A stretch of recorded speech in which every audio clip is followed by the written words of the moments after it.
बिस्मिल्लाहिर्रहमानिर्रहीम। अस्सलामु अलैकुम। आप देख रहे हैं प्रोग्राम आपकी सेहत और मैं हूं आपका मेज़बान डॉक्टर मंसूर नूरानी।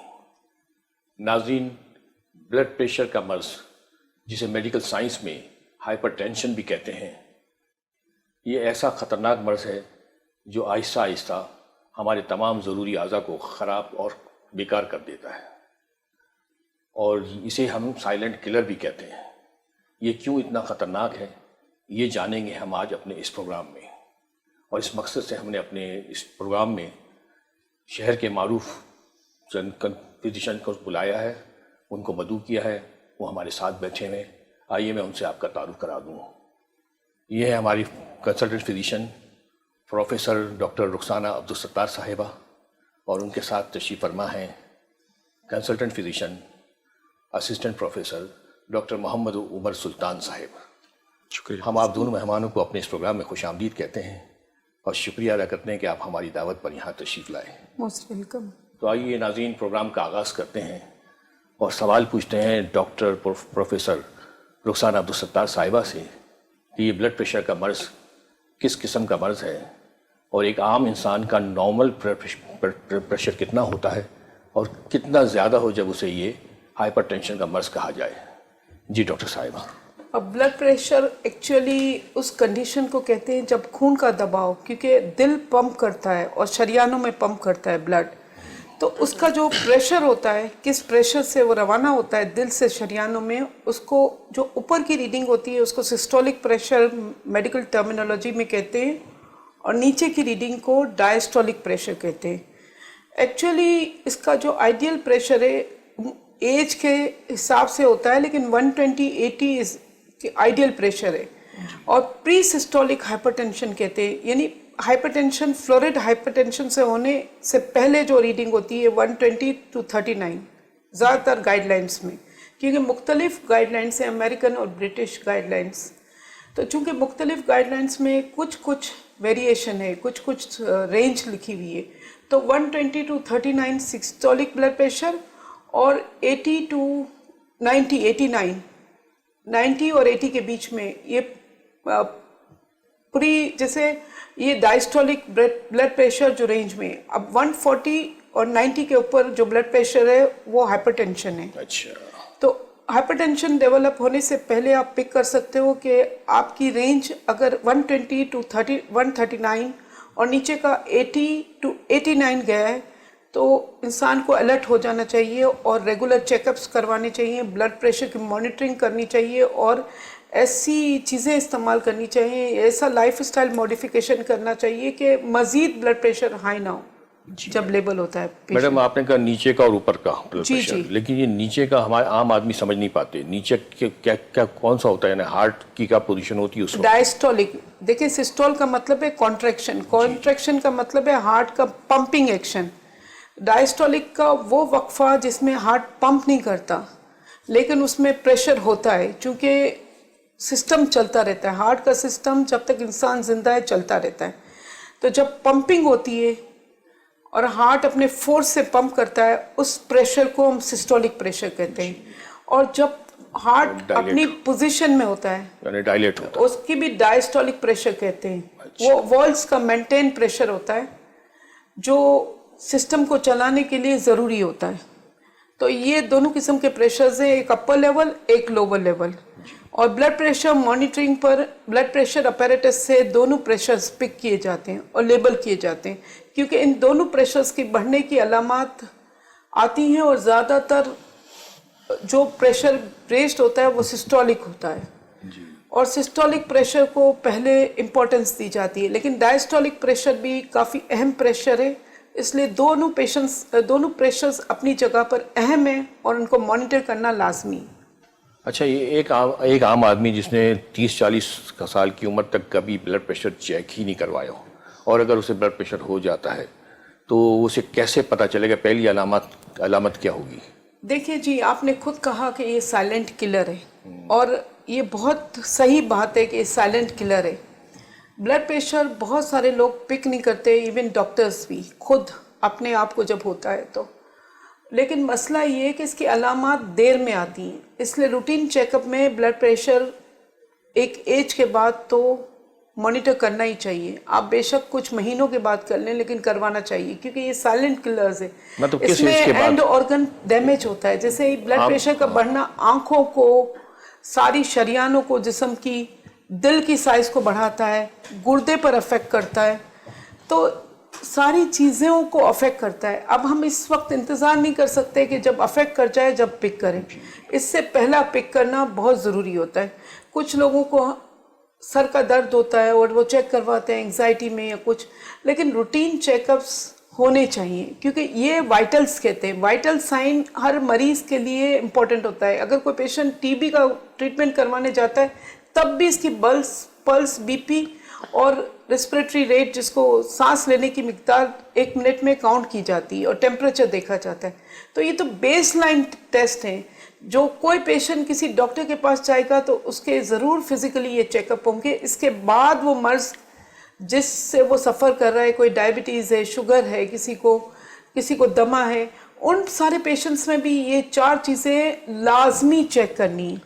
जी। अच्छा, पहली अलामत क्या होगी ब्लड प्रेशर के जाहिर होने की? देखिए, सर का दर्द पहली अलामत मैं नहीं कहूँगी, क्योंकि इल हेल्थ, सर का दर्द, और अगर किसी सर के दर्द के अलावा भी कोई हो सकता है। हाँ, टारगेट ऑर्गन डैमेज जिसको कहते हैं, कि किसी की हार्ट पर अफेक्ट, अगर किसी का हार्ट अटैक हुआ सपोज, और जिनका प्रेशर हाई होता है उनमें ज़्यादा चांसेस होते हैं हर किस्म की साइड इफेक्ट के। जैसे हार्ट के पेशेंट, हार्ट के प्रॉब्लम्स में हाइपरटेंसिव कहते हैं जिनका प्रेशर ज़्यादा होता है, उनको ज़्यादा असरात होते हैं। डायबिटीज़ में ब्लड प्रेशर लोअर डाउन रखना होता है। 2 रिस्क फैक्टर्स उनको कहते हैं जो खतरे की अलामत है, यानी एक शुगर और एक ब्लड प्रेशर, दोनों किसी मरीज़ को है तो उसका खतरा डबल हो जाता है। इस तरह आंखों से कम नज़र आना, हाइपरटेंसिव आई चेंजेस कहते हैं, रेटिनोपैथी, आंखों में धुंधलापन नज़र आना, सर का दर्द होना, सीने में दर्द होना, हार्ट की अलामत जाहिर होना, गुर्दे में प्रॉब्लम्स होना शुरू। कुछ ब्लड प्रेशर ऐसे भी होते हैं जो गुर्दों की बीमारियों की वजह से होते हैं, और कुछ ऐसे होते हैं जो गुर्दों की बीमारियां करते हैं।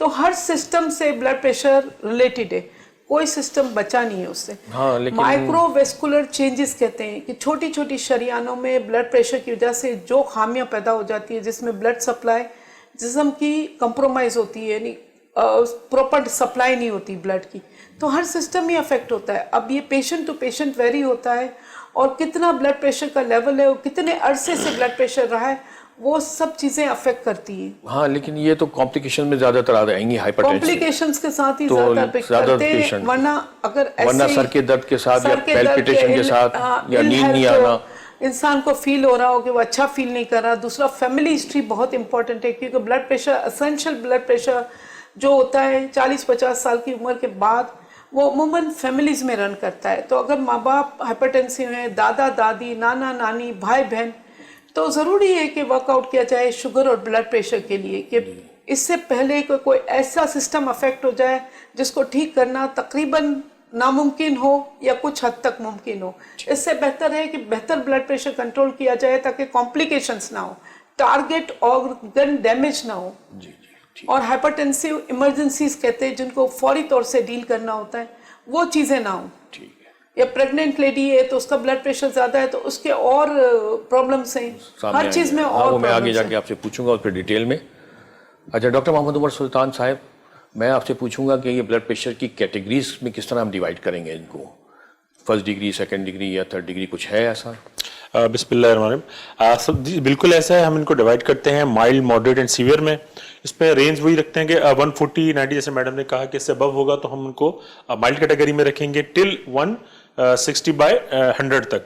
फिर अगर 180 और 110 तक आता है तो फिर मॉडरेट कैटेगरी है, और अगर इससे अबव चला जाएगा तो ये सीवियर कैटेगरी में आ जाएंगे। और अगर more than blood pressure systolic 200 और डायस्टोलिक 130 से अबव जाएगा तो हम इसको मैलिग्नेंट हाइपरटेंशन कहेंगे, जो कि एक्सेलरेटेड हाइपरटेंशन भी जिसे हम कहते हैं। ये एक इमरजेंसी है, अगर इसको हम बर वक्त ट्रीट ना करें तो इसका मोर्टेलिटी रेट पर ईयर जो है वो 70% है। और अगर ये ट्रीट करें और सही तरीके से कंप्लाइंस ना हो पेशेंट मेडिसिन के लिए, तो वो 5 ईयर सर्वाइवल भी इनका 70% है। मतलब कि मैग्नेटेड hypertension you have to treat, otherwise ये एंड ऑर्गन को डैमेज कर सकता है, जिसमें स्ट्रोक है, फालिज का अटैक हो सकता है, रेटिनोपैथी है, आंख का पर्दे का नुकसान हो सकता है, दिल का फेलियर हो सकता है, दिल का साइज बड़ा हो सकता है, और इवन के किडनी शटडाउन की तरफ भी जा सकते हैं, किडनी फेलियर की तरफ भी जा सकते हैं। तो ये तो इस तरह डिवाइड करते हैं। इसके अलावा जो हाइपरटेंशन की टाइप्स हैं वो प्राइमरी और सेकेंडरी है। मोस्टली जैसे मैडम ने बताया कि अगर फैमिली हिस्ट्री पॉजिटिव है और रिस्क फैक्टर है, ओबेसिटी है, स्मोकिंग है, हाइपरलिपिडीमिया है और लाइफस्टाइल सेडेंटरी लाइफस्टाइल है, तो और ये मोस्टली जो हाइपरटेंशन होती है वो प्राइमरी हाइपरटेंशन है। और 95% जो हाइपरटेंशन है वो प्राइमरी हाइपरटेंशन है, जिसका मतलब है कि अननोन कॉज, इसका कोई कॉज नहीं है। और जो 5% है, 5 जो परसेंटेज है वो सेकेंडरी हाइपरटेंशन है। उसके मुख्तलिफ कॉजेज हो सकते हैं, कॉन्जेनिटल हार्ट एबनॉर्मलिटीज हैं जिसमें कॉक्टेशन ऑफ एओर्टा है, या एंडोक्राइन एबनॉर्मलिटीज हैं जिसमें Conn syndrome, Cushing syndrome, hyperparathyroidism, hyperthyroidism, phaeochromocytoma, ये एक्रोमेगैली। तो ये डिफरेंट कॉजेज वजूहात है जिसकी वजह से ब्लड प्रेशर बढ़ता है। अब प्राइमरी जो हाइपरटेंशन है वो 30s के बाद यूजुअली होती है, और जो अर्ली एज में हो जाता है वो सेकेंडरीज होती है। अगर अर्ली एज में कोई चीज कोई person blood pressure, high blood pressure के साथ प्रेजेंट करता है, तो हमें उसका कॉज लाजमी रूल आउट करना चाहिए, चाहे वो रीनल आर्टरी सिनोसिस की तरफ हो, गुर्दों की वजह से हो, या थायराइड ग्लैंड की वजह से हो, या एड्रिनल ग्लैंड की वजह से हो, या कोई भी एंडोक्राइन एबनॉर्मलिटीज हो, we have to rule out that. अच्छा, ये बच्चों में भी हो सकता है ब्लड प्रेशर? जी, अगर बच्चों में देखें ऐसी कोंजेनिटल एबनॉर्मलिटीज हैं जिसमें कॉक्टेशन ऑफ एओर्टा है, जिसमें रेडियो फीमोरल डिले होता है, वीक पल्सेस होती हैं, फीमोरल पल्सेस वीक होती हैं, या कुछ एंडोक्राइन एबनॉर्मलिटीज जो कोंजेनिटल हो सकती हैं, अगर वो जैसे कॉन सिंड्रोम है जिसमें एड्रिनल एडिनोमा होता है, उसकी वजह से जो है वो एल्डोस्टेरोन एक्सक्रीशन चल रही होती है अनकंट्रोल्ड, तो वो अगर अर्ली एज में है तो वो बच्चों के अंदर ब्लड प्रेशर हाइपरटेंशन प्रजिस्ट कर सकता है। अच्छा, ये सेकेंडरी तो किसी भी एज में हो सकता है। जी। लेकिन प्राइमरी की एज कोई है कि 30 या 40? आफ्टर 30s है। अगर 30s के बाद रेगुलर अगर फैमिली हिस्ट्री पॉजिटिव है और रिस्क फैक्टर मौजूद है, जैसे ओबेसिटी है, स्मोकिंग है, अल्कोहलिज्म है, हाइपरलिपिडीमिया है, सेडेंटरी लाइफस्टाइल है, तो ऐसी एज ग्रुप में 30s के बाद उनको मॉनिटरिंग करनी चाहिए, क्योंकि हो सकता है कि लेट 30s में या अर्ली 40s में जाके वो उनको जो है ना ब्लड प्रेशर रहने लग जाए या ब्लड प्रेशर हो जाए। अच्छा मैडम, जेस्टेशनल हाइपरटेंशन हमारी कितनी फीसद खवातीन को हो सकता है, होता रहे? देखिए, परसेंटेज तो एग्जैक्ट मैं नहीं बता सकती, लेकिन जेस्टेशनल हाइपरटेंशन होता है। अब कितने फीसद एग्जैक्टली हमारे यहाँ स्टडीज इतनी फोकल नहीं होती, लेकिन होता है। और बहुत इम्पोर्टेंट इस वजह से है कि जहाँ एक जान को नुकसान है वहाँ 2 जानों को नुकसान हो जाता है, माँ को और बच्चे को। तो इसलिए ये ज़्यादा इम्पोर्टेंट है। और जेस्टेशनल हाइपरटेंशन की ट्रीटमेंट भी दूसरे हाइपरटेंशन से डिफरेंट है, उसका लेवल्स भी डिफरेंट है। तो ये होता है कि जब ऑब्स्टेट्रिशियन वजह ये है कि प्रेगनेंसी कुछ चीज़ें होती हैं, हार्मोनल चेंजेस होती हैं, और हार्मोनल चेंजेस की वजह से यूजुअली जो सिस्टम होता है फीमेल्स का वो डिफरेंट हो जाता है प्रेगनेंसी में। और अगर हाइपरटेंशन होता है तो उसको ज़्यादा तवज्जो से करना होता है, क्योंकि जेस्टेशन के दौरान ही कम होना ब्लड प्रेशर का लाजमी है। क्योंकि अगर ब्लड प्रेशर रहता रहेगा तो इसमें एक्लेम्शिया भी एक कॉम्प्लिकेशन है जो लाइफ थ्रेटनिंग है, प्रे एक्लेम्शिया और फिट्स हो सकते हैं, और बच्चे का प्लेसेंटल फ्लो अफेक्ट हो सकता है। अच्छा, बच्चे की डेथ भी हो सकती है? डेथ भी हो सकती है, बिल्कुल, इंट्रायूट्राइन। और टर्मिनेशन ऑफ प्रेगनेंसी की भी कुछ इंडिकेशंस हैं एक्लेम्शिया में। तो चूंकि ये फिजिशियन और ऑब्स्टेट्रिशियन का मिला जुला फैसला होता है, तो इसलिए और ब्लड प्रेशर के मुकाबले में जेस्टेशनल हाइपरटेंशन को ज़्यादा अहमियत देनी होती है। वैसे तो हर किस्म का ब्लड प्रेशर को ज़्यादा अहमियत देनी होती है, लेकिन टाइम हमारे पास कम होता है और सेंसिटिव इशू होता है, क्योंकि माँ के सर्कुलेशन पर बच्चे की वेलबीइंग का दारोमदार होता है। अगर वो सर्कुलेशन को प्रॉपरली रेगुलेट नहीं किया जाता, जैसे कॉन्ट्रैक्शन हो रहा है, फिट्स हो रहा है और प्लेसेंटल सेपरेशन हो जाती है, सर्कुलेशन अफेक्टेड होती है, तो हर सूरत में बच्चे का नुकसान होता है और माँ की अपनी जान को भी खतरा होता है, क्योंकि फिट्स कोई आसान चीज़ नहीं है और कोई सिंपल मैनेज चीज़ करना नहीं। भी ज़रा मुश्किल है। बिल्कुल मैनेज करना मुश्किल होता है, लेकिन हो जाते हैं मैनेज अगर टाइमली किया जाए और प्रॉपर तरीके से प्रोसीजर्स एंड पॉलिसीज फॉलो की जाए, जो डायबिटीज, जो ब्लड प्रेशर और प्रेगनेंसी में गाइडलाइंस हैं उनको फॉलो किया जाए तो वो कंट्रोल हो जाता है। जिस तरह जेस्टेशनल डायबिटीज होती है इसी तरह जेस्टेशनल हाइपरटेंशन भी होता है। जी जी बिल्कुल, ये हैंड्स इन हैंड्स होता है, बाज़ औक़ात दोनों चीज़ें होती हैं, बाज़ औक़ात एक चीज़ होता है, तो ये देखना होता है। वैसे भी डायबिटीज़ के साथ हाइपरटेंशन की क्लोज रिश्तेदारी है, अगर एक चीज़ है तो दूसरी चीज़ को कंफर्म करना लाजमी हमारी जिम्मेदारी है कि है भी कि नहीं, क्योंकि अगर दोनों चीज़ें हैं तो ज़्यादा मुश्किल हालात होते हैं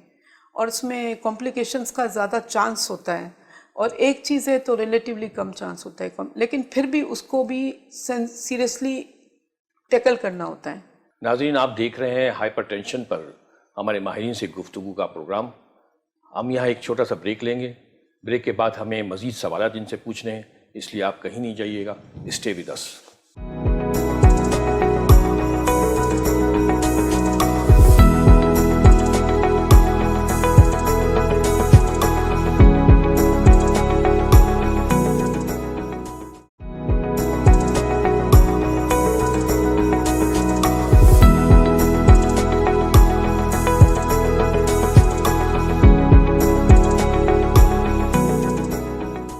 नाज़रीन, ब्रेक पे जाने से पहले हम अपने माहिरीन से सवालात पूछ रहे थे हाइपरटेंशन पर। प्रोग्राम का सिलसिला वहीं से जोड़ते हैं और अब डॉक्टर उमर सुल्तान से पूछते हैं कि हाई ब्लड प्रेशर वैसे तो किस उम्र में नॉर्मली होता है, और दूसरा मैंने आपसे पूछना है कि ये ब्लड प्रेशर हम नॉर्मली किस हाथ में ज़्यादा चेक करें, राइट में या लेफ़्ट में? अब इससे कोई फ़र्क पड़ता है या नहीं? इसमें देखें जो प्राइमरी हाइपरटेंशन है वो लेट 30 से यूजुअली स्टार्ट होती है, लेकिन किसी एज ग्रुप भी, कोई सा एज ग्रुप भी अफेक्ट हो सकता है। तो ब्लड प्रेशर लेने का तरीका ये है कि आप पेशेंट को अगर वो चल कर आए तो उसको बिठाएं, 5 मिनट तक रिलैक्स करें, फिर लेफ्ट हैंड पे ब्लड प्रेशर चेक करें। कफ जो है उसका साइज आर्म सर्कमफेरेंस से कम 40% ज़्यादा होना चाहिए। जी जी। वो कफ को इन्फ्लेट करें, जो ऊपर साउंड जो सिस्टोलिक ब्लड प्रेशर है उससे कम 30 मिलीमीटर ऑफ मर्करी जो है वो ऊपर लेके जाएं, और आस्ता आस्ता पर सेकंड 2 मिलीमीटर ऑफ मर्करी पर सेकंड के हिसाब से आप डीफ्लेट करें। और जो पहली साउंड आपके जो सुनाई देगी वो फर्स्ट कॉर्फाकॉफ साउंड है, और वो इंडिकेट करती है कि सिस्टोलिक ब्लड प्रेशर है। फिर आस्ता आस्ता जब आप प्रेशर को कम करते हैं तो साउंड आना बंद हो जाती है। जहाँ साउंड आना बंद हो तो वो डायस्टोलिक ब्लड प्रेशर है। तो ये ब्लड प्रेशर आपने लेना है। समटाइम क्या होता है कि पेशेंट जब घर में ब्लड प्रेशर चेक करता है तो वो नॉर्मल होता है, लेकिन जब वो क्लिनिक पे आके चेक करवा रहा होता है तो बढ़ा हुआ होता है। इसको हम व्हाइट कॉलर हाइपरटेंशन कहते हैं। इसके लिए हम ये करते हैं कि घर पे ABPM एक होता है, ambulatory blood pressure monitoring system ना, वो हम लगा देते हैं। वो 24 घंटे की रीडिंग मॉनिटर करते हैं, उससे फिर हम अंदाजा लगाते हैं कि आया इनको ब्लड प्रेशर हो गया है या ये अभी जो है मजीद इनको हम मॉनिटरिंग करेंगे, या अभी इनको मेडिसिन स्टार्ट करनी चाहिए, या इस कैटेगरी में है कि इनके हम सिर्फ लाइफस्टाइल मॉडिफिकेशन से ही इनका इलाज कर सकते हैं। अच्छा मैडम, मैं आपसे पूछूंगा कि ये जो है ना ब्लड प्रेशर की कुछ दवाइयाँ खाने से भी ब्लड प्रेशर हो सकता है। मिसाल तौर पर कॉन्ट्रासेप्टिव मेडिसिन लेती हैं फीमेल्स, तो इससे मुमकिन है कि इनका ब्लड प्रेशर हाई हो जाए? जी, ब्लड प्रेशर से रिलेटेड हैं कॉन्ट्रासेप्टिव पिल्स से, लेकिन ये नहीं है कि ये 100% वजह है। कोई इंसान अगर प्री हाइपरटेंशन उस पर स्टेज पर है तो पिल्स और ड्रग्स इसको ज़रूर बढ़ा देती हैं, लेकिन बहरहाल सोल रीज़न नहीं होता कि अगर कोई एक पिल ले ली, और अगर आपकी फैमिली हिस्ट्री और जीन्स या किसी और वजह से ब्लड प्रेशर बॉर्डर लाइन है तो ऑफ कोर्स वो बढ़ जाता है, और दवाओं से उस पर अफेक्ट डेफिनेटली है, दवाओं की वजह से हो सकता है। क्योंकि कॉन्ट्रासेप्टिव मेडिसिन जो है ना वो शायद मोटापा भी पैदा करती है। जी जी, तो उसकी वजह से भी फिर वो शायद ब्लड प्रेशर बनता है। अफेक्ट करती हैं हर सूरत में। मोटापा, water retention, salt retention drugs की वजह से हो सकता है। अच्छा, कुछ लोगों को टेंशन और एंजाइटी से भी होता है ब्लड प्रेशर? जी जनाब, क्योंकि वाइट कोट हाइपरटेंशन डॉक्टर के पास जाने से भी हो जाता है। इसीलिए ब्लड प्रेशर की दवाई देने से पहले 3 डिफरेंट औकात पर ब्लड प्रेशर करना ज़रूरी है और क्वान्टिफाई। एक रीडिंग पर, सिंपल एक रीडिंग हाइपरटेंसिव की, उस पर दवाई शुरू नहीं की जा सकती, बल्कि पेशेंट को डिफरेंट वक्त पर, डिफरेंट दिन, 3 दफ़ा डिफरेंट औकात पर रिलैक्स, जैसे डॉक्टर उमर ने बताया, रिलैक्स करके BP मॉनिटर करना होता है। और इसीलिए ambulatory blood pressure monitoring system है लेकिन अगर आप 3 मरतबा बुला लेते हैं और किसी को 3 रीडिंग्स 3 डिफरेंट औकात में 3 डिफरेंट दिनों में अगर ब्लड प्रेशर हाई है तो ऑफ कोर्स आपको दवाई स्टार्ट करनी चाहिए। अच्छा, लाइफ अगर माइल्ड ब्लड प्रेशर होता है, कुछ ही होता है, तो उसमें लाइफ स्टाइल मॉडिफिकेशन जैसे वज़न का कम करना, ग़िज़ायत को वेजिटेबल्स फ्रूट्स पर डालना, एडिड सॉल्ट्स, वैसे तो ग़िज़ा में सॉल्ट होता है लेकिन एडिड सॉल्ट जो लोग छिड़कते हैं सैलड्स पर और ऐड करते हैं सॉल्ट को, वो नहीं करना चाहिए अगर ब्लड प्रेशर आपको हो रहा है या ब्लड प्रेशर की तरफ आप जा रहे हो तो। और ऑफ कोर्स दवाओं का भी असर है, सब चीज़ें मिलकर ब्लड प्रेशर को बढ़ाती हैं। अच्छा, अगर एक जनरल फिजिशियन बैठा है क्लिनिक में तो वो तो हमेशा एक ही दफ़ा चेक करते हैं आमतौर से राइट या लेफ्ट हैंड में, तो वैसे प्रीफर कौन सा होना चाहिए? देखिए, कुछ लोगों का ख्याल है कि हार्ट लेफ्ट साइड पर होता है, नहीं, लेकिन है ना, तो कुछ ब्लड प्रेशर कंडीशन लेफ्ट का ऐसी चेक है करना जिसमें चाहिए। राइट और लेफ्ट का ब्लड प्रेशर का फ़र्क भी आता है। आता है? जी, सबक्लेविन स्टील सिंड्रोम जिसको कहते हैं, उसमें ब्लड प्रेशर राइट और लेफ्ट में फ़र्क आ सकता है। अगर कोई हाइपरटेंसिव है तो ज़रूरी है कि दूसरे साइड पर आप चेक कर लो, कम से कम कंसल्टेंट फिजिशियन को तो चेक करना चाहिए दोनों साइड पर। दोनों साइड वहाँ कंसल्टेंट फिजिशियन करता है, वैसे जीपी नहीं करते। जीपी नहीं करते तो कोई बात नहीं, ब्लड उनको प्रेशर रश होता चेक होता है तो एक तो 2-3 मरतबा करते हैं ना, तो अगर एक दफ़ा राइट करें दूसरी दफ़ा लेफ्ट कर लें, सो पेशेंट आपको एक या तो ओपीडी ये में समझ देख लेंगे एक अगर पेशेंट आया नॉर्मल है तो चलें ठीक है, आपने एक दफ़ा चेक कर लिया, लेकिन अगर नॉर्मल नहीं लग रहा तो फिर आप दूसरी। जी बिल्कुल सही कह रहे हैं आप, क्योंकि स्क्रीनिंग होती है ना, स्क्रीनिंग तो आपकी क्लिनिक पर आने से पहले कोई स्टाफ करता है, कोई नर्स करती है। नर्स वो लिख कर देती है पल्स, ब्लड प्रेशर और टेम्परेचर, ठीक है। अब कोई पेशेंट का ब्लड प्रेशर बढ़ा हुआ है नॉर्मल लिमिट से, तो ये डॉक्टर का फ़र्ज़ बनता है कि वो खुद चेक करे, उसको क्वांटिफाई करे स्टाफ से, क्योंकि हाइपरटेंसिव पेशेंट में कभी कभी साइलेंट गैप भी होता है, यानी प्रेशर की रीडिंग बहुत हाई होती है, बीच में से लॉन्ग स्टैंडिंग ब्लड प्रेशर के मरीज़ होते हैं, बीच में से गैप होता है और फिर ब्लड प्रेशर के साउंड्स आते हैं। तो इस तरह के मामलात, और जैसे सबक्लेविन स्टील सिंड्रोम मैंने कहा कि दोनों साइड का ब्लड प्रेशर डिफरेंट आना, वेरिएबल आना, और इन कंडीशंस में ज़रूरी होता है कि डॉक्टर चेक करे। दूसरा ये कि ऑर्थोस्टेटिक हाइपोटेंशन हो जाता है, कुछ लोग ऐसे बीपी सही होता है, खड़े रहते हैं तो एकदम से डाउन होना शुरू हो जाता है। तो मुख्तलिफ कंडीशन है, इसको लाइटली नहीं लेना चाहिए। एटलीस्ट एक पेशेंट को जो शुरू की विज़िट में आता है, फर्स्ट विज़िट में, तो आपको सीरियसली देखना चाहिए। हाँ, इसके बाद एक दफ़ा क्वांटिफाई हो जाता है कि ये चीज़ें, फिर तो फॉलोअप होता है ना ब्लड प्रेशर की रिपोर्ट्स पर, तो फॉलोअप में आप वेरी कर सकते हैं कि आप एक साइड का लें, लेकिन शुरू में आप थरो चेकअप ज़रूर करें पेशेंट का, वो उसका हक है। डॉक्टर उमर सुल्तान, ये मैडम ने जैसा बताया कि स्ट्रेस की वजह से, एंजाइटी की वजह से हो जाता है, लेकिन एंजाइटी का तो मैडम ने बताया कि वाइट कॉलर डॉक्टर को देख के या वाइट कोट देख के थोड़ा सा घबरा जाता है पेशेंट्स, तो ब्लड प्रेशर उनका बढ़ जाता है। लेकिन स्ट्रेस में कौन कौन से फैक्टर्स आते हैं? मतलब घर में झगड़ा हुआ किसी के साथ और आदमी ने चीखा वीखा है तो फिर वो ब्लड प्रेशर उसका बढ़ जाता होगा, और दूसरा कोई वजह है, कोई बुरी खबर सुन ली, टेंशन आ गया, कोई फाइनेंशियल टेंशन आ गया, तो क्या इससे भी ब्लड प्रेशर बढ़ता है, कम होता है? देखें, ऐसी तमाम चीज़ें जिनसे एंजाइटी लेवल बढ़े और बंदे का स्ट्रेस लेवल बढ़े तो वो ब्लड प्रेशर बढ़ाते हैं, क्योंकि वो हार्मोनल्स जो स्ट्रेस हार्मोन्स होते हैं उनको एक्टिवेट कर देते हैं, जिसमें थायरॉक्सिन है, कॉर्टिसोल है, तो अल्टीमेटली वो जाके ब्लड प्रेशर को अफेक्ट करते हैं। एंजाइटी एक प्री डिस्पोजिंग फैक्टर है ब्लड प्रेशर बढ़ने का, मतलब ये इसका कॉज नहीं है लेकिन प्री डिस्पोजिंग फैक्टर हैं ये सारे ना। तो इसलिए हम कहते हैं कि लाइफस्टाइल मॉडिफिकेशन नंबर 1 हमारा टास्क होता है प्री हाइपरटेंशन में और माइल्ड हाइपरटेंशन में, बिफोर स्टार्टिंग एनी मेडिकेशन। तो लाइफ स्टाइल को चेंज करना है, अपनी ग़िज़ा को भी, अपनी ग़िज़ा को भी, एक्सरसाइज को भी, अपनी स्लीप पैटर्न को भी, आपकी जो जॉब पैटर्न है उसको भी, कि अपने ऊपर आप एंजाइटी को सवार ना करें, रिलैक्स रहें, सुबह मॉर्निंग वॉक करें। तो ये अपने कंट्रोल में तो नहीं होता एंजाइटी को अपने ऊपर सवार ना करना? देखिए, यूजुअली तो अब बहुत लोग सवार कर लेते हैं ना, ये फितरतन होती है बाद लोगों की। हाँ, फितरतन भी होती है, टाइप ए पर्सनालिटी में यूजुअली ये इनहेरिट होती है, लेकिन उसमें देखिए अपने आप को चेंज करते रहेंगे आस्ता आस्ता, स्टेप बाय स्टेप, तो ये चीज़ें कंट्रोल में आना शुरू हो जाती हैं। अच्छा, ये ब्लड प्रेशर बढ़ता है कि आपने बताया जब मैलिग्नेंट हो जाता है तो वो फिर बहुत ज़्यादा खतरनाक हो जाता है। जी जी। तो फालिज उसी की वजह से होता है शायद। जी जी। तो फालिज अक्सर एक्चुअल होता क्या, ब्लड प्रेशर क्या ब्रेन में चेंजेस कर देता है कि ये फालिज हो जाता है? देखिए, अनकंट्रोल जो हाइपरटेंशन है वो ब्लड प्रेशर के जो स्ट्रोक होता है ना, हमारे फालिज होता है, वो दो तरह से होता है। एक स्कीमिक और एक जो है वो ब्लीड होता है। स्कीमिक मींस कि वो जो आर्टरीज होती हैं वो उसके अंदर जो उसका स्मूथनेस है वो ख़त्म हो जाती है, जिसकी वजह से वहाँ क्लॉट बनना शुरू हो जाते हैं और छोटी छोटी वेसल्स जो है ना ब्लॉक होना शुरू होती हैं। तो अल्टीमेटली जो मेजर हिस्सा होता है ब्लड का, जो कि बड़ी आर्टरी होती है, वो अल्टीमेटली जाके ब्लॉक होती है, जिसकी वजह से वो ब्लड सप्लाई उस दिमाग के हिस्से को नहीं जा पाती और जो चीज़ें उस दिमाग के हिस्से से कंट्रोल हो रही होती हैं वो काम करना छोड़ देती हैं और हम कहते हैं कि पेशेंट को फालिज हो गया है।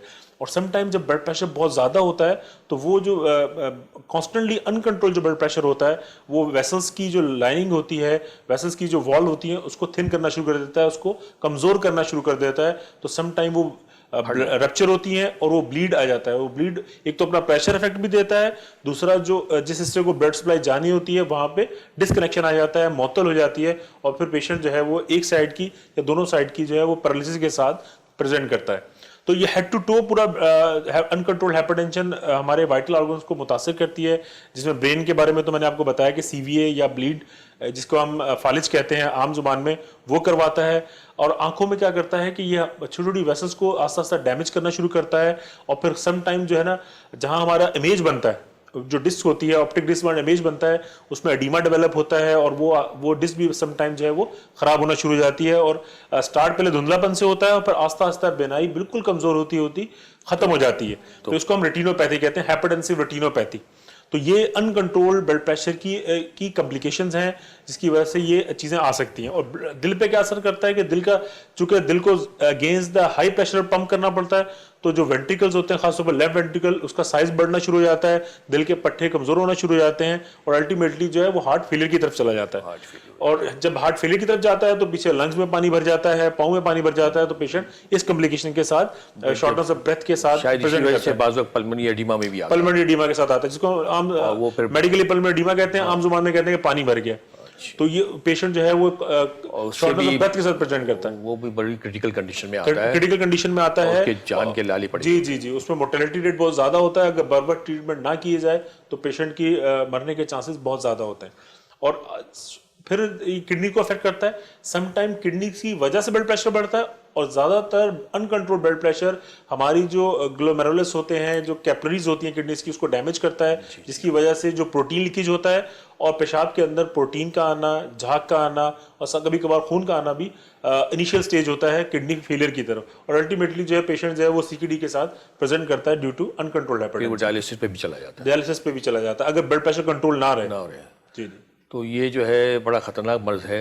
अच्छा, फालिज के बारे में लोगों को तसव्वुर है कि ठंडी हवा में निकल गए या रात को ठंडे पानी से नहा लिया, सुबह उठे तो पैरालाइज हो गए, तो ऐसा कोई वजह नहीं है। नहीं, देखिए ये एक स्पोर्टिव एविडेंस हो सकता है कि क्योंकि ठंड की वजह से वेसल्स कॉन्ट्रैक्ट होती हैं, लेकिन ये इसकी होल सोल कॉज नहीं है कि ठंड लगी और ये ऐसा हो गया। ठंड से तो नजला होना चाहिए था पहले, उन्होंने कैसे फालिज कर दिया? नहीं करे, ठंडे पानी से नहाया और बाहर मोटरसाइकिल पे निकल गया, अब वो हवा लग गई, उसकी वजह से फालिज हो गया। अच्छा, ये कंट्रीब्यूटिंग फैक्टर तो हो सकता है कि ब्लड वेसल्स जो है ना वो ठंड में सुखड़ती हैं और ब्लड प्रेशर मजीद बढ़ जाता है, लेकिन ये होल सोल रीजन नहीं है कि इसकी वजह से मेडिकली ये एक्सेप्टेबल नहीं है। मफरूजा है सिर्फ ये। अच्छा मैडम, आपसे पूछूंगा कि डायबिटीज और हाइपरटेंशन का आपस में ताल्लुक क्या है?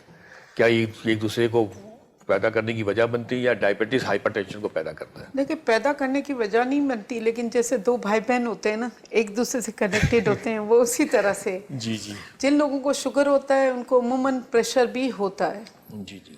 और दोनों के रिस्क फैक्टर्स, ये रिस्क फैक्टर्स कहते हैं कि मोबिडिटी और मोर्टेलिटी, जो टर्मिनोलॉजी है मेडिकल में, मोर्टेलिटी मीन्स मौत की तरफ, मोबिडिटी मीन्स डिसफंक्शन चीज़ों की। तो ब्लड प्रेशर के मरीज़ों को डायबिटीज़ के मरीज़ों को ब्लड प्रेशर काफ़ी हद तक होता है और ब्लड प्रेशर के मरीज़ों को डायबिटीज़ का होता है, लेकिन इस कदर नहीं। तो मसला ये है कि पैदा नहीं करते, लेकिन ये है कि दोनों रिस्क फैक्टर्स हैं, तबाह करते हैं वेसल्स को और जिस्म की फिजियोलॉजी। जैसे अगर डायबिटीज़ है तो सिस्टम को डिसफंक्शन कर देते हैं। जैसे आँखों में अगर किसी को डायबिटीज़ है तो डायबिटिक रेटिनोपैथी होती है, और इसको अगर हाइपरटेंसिव रेटिनोपैथी, जैसे हमारे डॉक्टर ओमर ने कहा, हाइपरटेंसिव, तो डायबिटीज़ और हाइपरटेंसिव दोनों मिलकर विजन को ख़राब कर देते हैं। इस तरह गुर्दे हैं, अगर कोई डायबिटिक को अनकंट्रोल डायबिटीज़ के पेशेंट को अनकंट्रोल डायबिटीज़ है और अनकंट्रोल हाइपरटेंशन है, तो दोनों मिलकर स्पीड से गुर्दे ख़राब करते हैं। स्पीड से करेंगे। इसलिए कि अगर शुगर हम कंट्रोल नहीं करेंगे और ब्लड प्रेशर भी कंट्रोल नहीं करेंगे तो दोनों रिस्क फैक्टर्स हैं, ये प्लस नहीं करते, फिर एक दूसरे को मल्टीप्लाई कर रहे होते हैं। ठीक है। और ये दोनों मोरिसी मर्ज भी हैं, जी जेनेटिक बैकग्राउंड है दोनों का। तो ये मतलब हर नस्ल को होगा, मेरी माँ को है तो मुझे भी हो सकता नहीं, ये बात नहीं है कि बीच में गैप भी आते ये हैं। है कि सिस्टम तो ये होता है, लेकिन अगर कोई लाइफस्टाइल मॉडिफिकेशन कर लेता है कि वेट रिडक्शन करता है, रेगुलर एक्सरसाइज करता तो बच है, सकता अपने मील पर पाबंदी करता है कि बेकार किस्म के ऑयल ना यूज़ करे, बहुत फ्राइड फूड ना ले, ऐसे सेफ ऑयल्स इस्तेमाल करे, घी भी का इस्तेमाल ना करे, पराठे, और लाइफ स्टाइल ये हो कि exercise, regular exercise and walk करे और वेट अपना आइडियल रखे और स्ट्रेस वाली लाइफ ना रखे, जो कि इंसान के हाथ में कम होता है, क्योंकि बाय प्रोफेशन कुछ प्रोफेशन से स्ट्रेस वाले होते हैं। बहरहाल आप मॉडिफाई कर सकते हो, तो उनको चांसेस लेट ये चीज़ें डेवलप होने की होती हैं और नहीं भी होती हैं। लेकिन अगर आप जेनेटिकली आपका बैकग्राउंड है कि आपको ब्लड प्रेशर और शुगर की बीमारी आपके ख़ानदान में है और फिर आप खाते जाते हो और वेट इंक्रीज़ करते जाते हो और मोटे हो जाते हो और बैठे रहते हो सारा दिन, और आपकी लाइफस्टाइल भी स्ट्रेस वाली है, फिर आपका फूड इंटेक ऐसा है जो ब्लड प्रेशर और शुगर दोनों का भरपूर इस्तेमाल है, तो फिर तो होगा। तो इसीलिए कहते हैं कि lifestyle modification, weight reduction, exercise, ये सारी चीज़ें बहुत ज़्यादा इम्पोर्टेंट है और दोनों फैक्टर्स मिलकर तबाही करते हैं। नाज़रीन, आप देख रहे हैं हम हाइपरटेंशन पर हमारे माहिरीन से सवालों के जवाबात। हम यहाँ एक छोटा सा ब्रेक लेंगे और ब्रेक के वापस आकर हमने इनसे पूछना है कि सिगरेट और तंबाकू का ब्लड प्रेशर पे क्या असर है। तो हमारा इंतज़ार कीजिएगा, हम अभी आते हैं।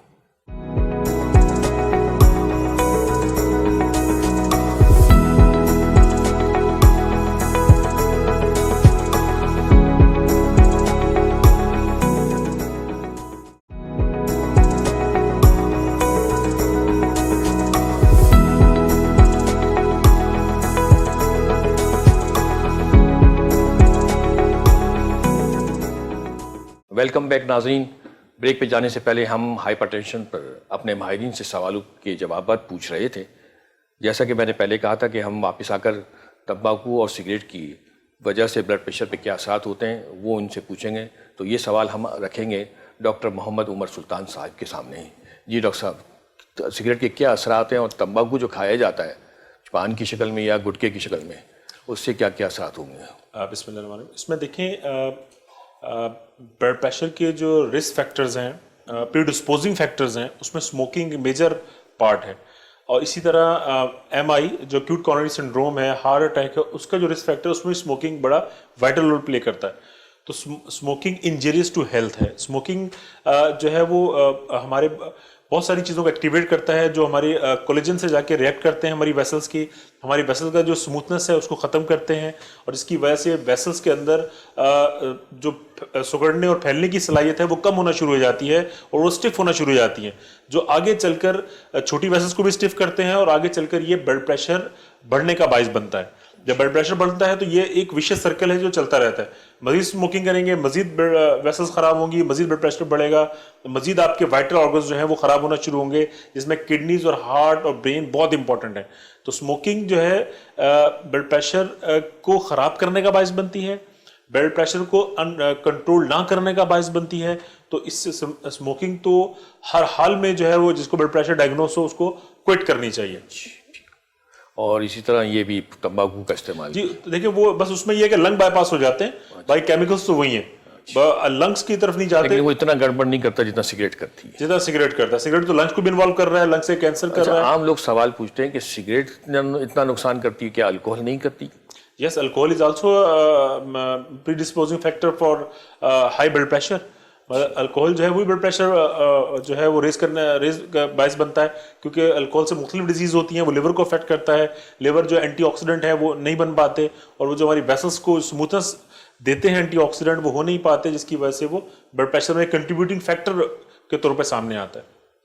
जी मैडम, अब मैं आपसे पूछूंगा कि ब्लड प्रेशर के मरीज की डायग्नोसिस किस तरह की जाती है कि हमें प्रॉपर कॉज पता चले कि इस ब्लड प्रेशर का, या तमाम रूटीन टेस्ट करवाने पड़ते हैं? देखिए, कुछ टेस्ट तो करवाने होते हैं जो रूटीन होते हैं, लेकिन बहरहाल ब्लड प्रेशर के डायग्नोस का जहाँ तक ताल्लुक है वो क्लिनिकल डायग्नोसिस होता है। मैंने आपको पहले बताया कि 3 मुख्तलिफ औकात पर अगर border line normal blood pressure से रीडिंग्स आए हैं तो आप लेबल कर देते हो हाइपरटेंसिव। अब किस वजह से होता है, उसमें एक होता है प्राइमरी हाइपरटेंशन, जैसे ज़्यादातर लोगों को प्राइमरी होता है जिसमें जेनेटिक बैकग्राउंड, खानदानी बैकग्राउंड होता है ब्लड प्रेशर का। दूसरा होता है secondary blood pressure, secondary hypertension, उसमें टेस्ट करवाने लाजमी होते हैं। जैसे यंग बच्चा है, 14 साल का है सपोज, वो ब्लड प्रेशर के साथ आ रहा है, तो आप ज़रूर देखोगे कि इसकी वजह क्या है, क्योंकि ये उम्र नहीं है यूजुअली ब्लड प्रेशर की, अनयूजुअल है। तो उसमें आप देखोगे, उसको स्क्रीन करोगे कि उसको कोआक्टेशन ऑफ एओर्टा तो नहीं है। जैसे चेस्ट का एक्सरेज करवाओगे, उसमें नॉचिंग ऑफ रिब्स देखोगे। आप अल्ट्रासाउंड केयू भी करवाओगे कि गुर्दे की कोई प्रॉब्लम तो नहीं है। आप रीनल आर्टरीज का डॉपलर करवाओगे कि रीनल आर्टरी स्टेनोसिस तो नहीं है। आप हार्मोन के टेस्ट करवाओगे, आप स्क्रीन करोगे इसको कि इसको फियोक्रोमोसाइटोमा, कुशिंग डिजीज़ या कोई हार्मोनल इम्बैलेंस तो नहीं है। आप इलेक्ट्रोलाइट्स करवाओगे कि इसको रीनल फेलियर तो नहीं है, सोडियम मतलब ऐसे ही इलाज शुरू नहीं कर सकते? फिलहाल वक्ती तौर पे तो कर दिया जाता है इमरजेंसी में, लेकिन फिर सारी डायग्नोसिस करके। डायग्नोसिस इसलिए करते हैं यंग में कि करेक्टेबल कॉज है। जैसे अगर किसी को कोआक्टेशन ऑफ एओर्टा है या रीनल आर्टरी स्टेनोसिस है, तो रीनल आर्टरी स्टेनोसिस को एंड करेक्शन कर किया जाता है जी। तो करेक्टेबल जो कॉजेज हैं उसमें बचाना होता है पेशेंट को। तो आप कंट्रोल तो करते हो, साथ साथ आप इमेजिंग टेक्निक से और बायोकेमिस्ट्री से प्रिडिक्ट करते हो, आप मालूम करने की कोशिश करते हो कि उसकी ब्लड प्रेशर की वजूहात क्या हैं और आया कि इन वजूहात को आप रिमूव कर सकते हो, आप करेक्ट कर सकते हो ताकि ज़िंदगी का बचाओ।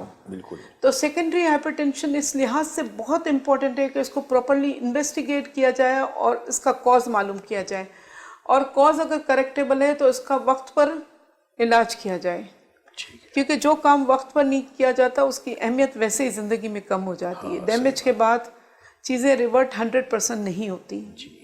तो ये फ़र्ज़ है एक अच्छे फिजिशियन का कि वो सेकेंडरी हाइपरटेंशन को प्रॉपरली इन्वेस्टिगेट करे और टाइमली ट्रीट करे। और अगर खुद जैसे सर्जिकल इंटरवेंशन की ज़रूरत है या किसी की इंटरवेंशन, वेस्कुलर सर्जन की इंटरवेंशन की ज़रूरत है, तो प्रॉपर रेफरल करे और पेशेंट को आगे भेजे उन माहिरीन डॉक्टर्स के पास जो इसका करेक्शन कर सकें और वक्त पर उसके मेन ऑर्गन का बचाव हो जाए।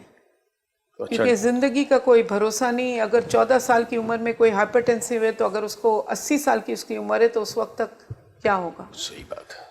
तो डॉक्टर मोहम्मद उमर सुल्तान, मैं आपसे पूछूंगा कि इलाज में क्या क्या चीज़ें शामिल हैं, हिस्ट्री से लेकर उसकी जो है बाकी ट्रीटमेंट में कौन सा पहला अच्छा इलाज होता है जिससे इमीडिएटली ब्लड प्रेशर पेशेंट का कम हो जाएगा, अचानक वो आया है हाई ब्लड प्रेशर के साथ। इसमें देखें, अगर पेशेंट को डायग्नोस हो गया कि हाई ब्लड प्रेशर है तो हम कुछ इन्वेस्टिगेशन कराते हैं, जिसमें ईको बहुत इंपॉर्टेंट है, इसमें गुर्दों के टेस्ट हैं, यूसी, यूरिन DRS में प्रोटीन चेक करते हैं।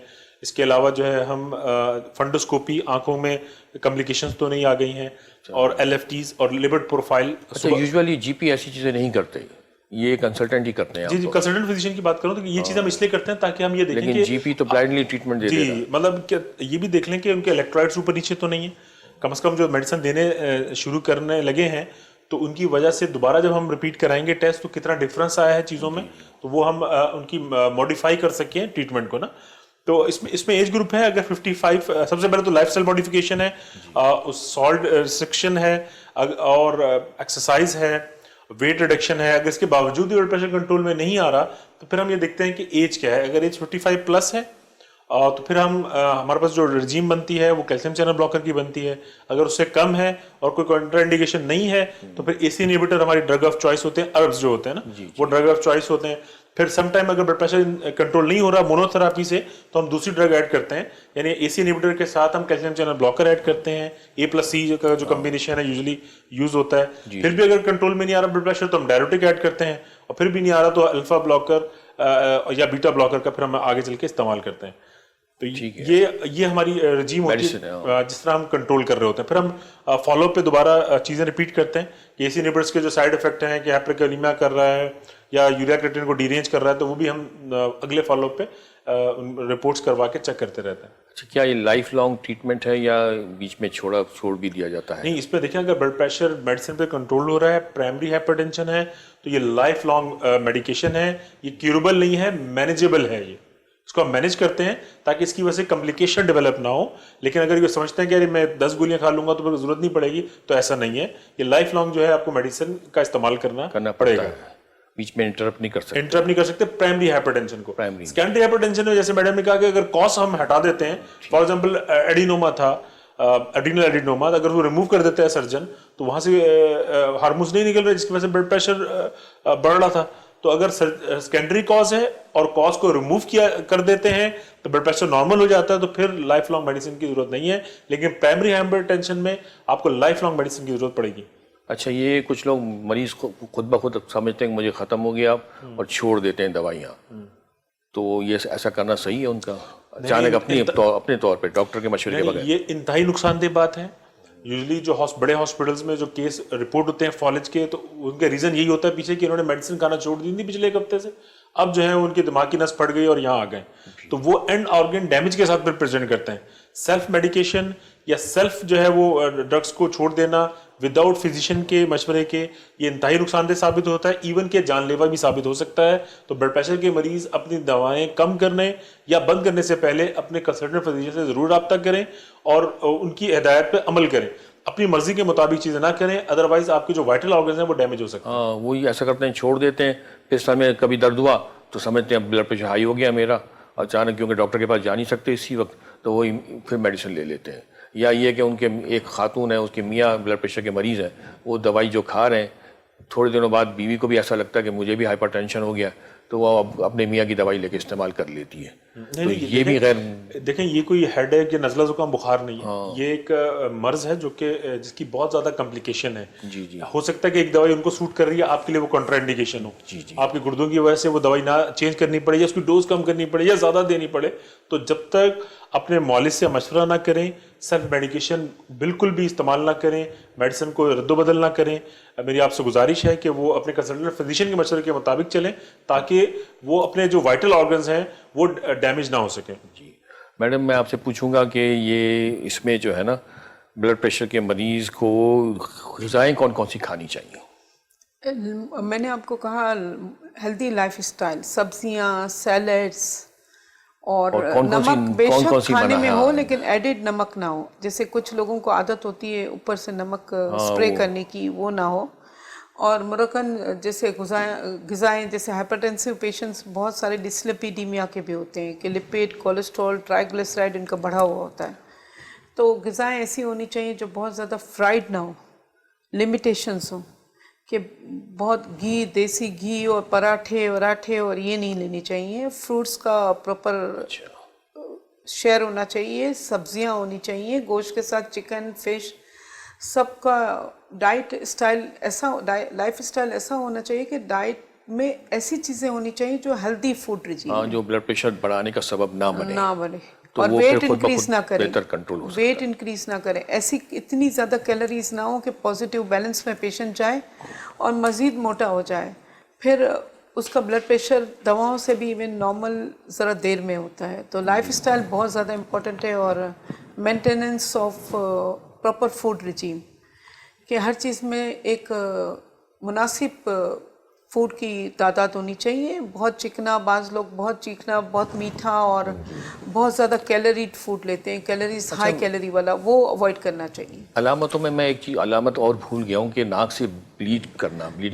नाक से ब्लीड करने ये भी ब्लड प्रेशर की वजह हो सकता है। देखें, ये बहुत सारी जगह पर ये है कि ब्लड प्रेशर की जगह होती है, लेकिन एक्चुअली वहाँ लिटर्स एरिया होता है, लिटर एरिया से ब्लीड होता है। अब ये दूसरी बात है कि उन पेशेंट को सब्सिक्वेंटली ब्लड प्रेशर भी रहा है या समहाउ वो ब्लड प्रेशर के मरीज़ रहे, लेकिन 100% ऑफ ब्लड प्रेशर की वजह से नहीं हो सकता, क्योंकि ये लिटर्स एरिया होता है, सेंसिटिव होता है। और नोज़ को मैनिपुलेशन, जैसे पिकिंग किया हुआ है या कोई ट्रॉमा किया हुआ है या कोई हार्श सब्सटेंस लगी है, तो उससे भी ब्लीडिंग हो जाती है। ये नहीं है कि ये ब्लड प्रेशर की अलामतों में से एक अलामत है, ऐसा कुछ नहीं। शुक्रिया। नाज़रीन, आपने हमारे माहिरीन से बुलंद फ़िशार खून यानी हाइपरटेंशन पर तफसीली गुफ्तगू सुनी, जिसके बाद आपको अंदाज़ा हो गया होगा कि ये कितना ख़तरनाक मर्ज़ है। ये एक साइलेंट किलर है जो आहिस्ता आहिस्ता आपके तमाम ज़रूरी अज़ा को ख़राब कर देता है और उन्हें ये बेकार भी कर देता है। ये इतना ख़तरनाक और मौलिक मर्ज़ है, इसे आसान ना लें और जब लाहक हो जाए तो फ़ौरन किसी अच्छे मालिज से अपना इलाज करवाइए और उसके मशवरों पे मुकम्मल अमल कीजिए। ऐसा नहीं कि कभी दिल में आया तो दवाई खा ली और कभी दिल में आया तो छोड़ दी। इसके साथ ही हमारे आज के प्रोग्राम का वक्त अब ख़त्म हुआ चाहता है। हम अपने दोनों मेहमानों प्रोफेसर डॉक्टर रुखसाना अब्दुल सत्तार साहिबा और consultant physician doctor Mohammad Umar Sultan sahib का शुक्रिया अदा करते हैं कि वो हमारी दावत पर यहाँ तशरीफ़ लाए और हमें अपने मुफीद मशवरों से नवाजा। अपने मेज़बान डॉक्टर मंसूर नूरानी को अब इजाज़त दीजिए। आइंदा हफ्ते इंशाअल्लाह फिर किसी नए मर्ज़ और किसी नए मौजू के साथ हाजिर होंगे। तब तक के लिए फ़ी अमानिल्लाह।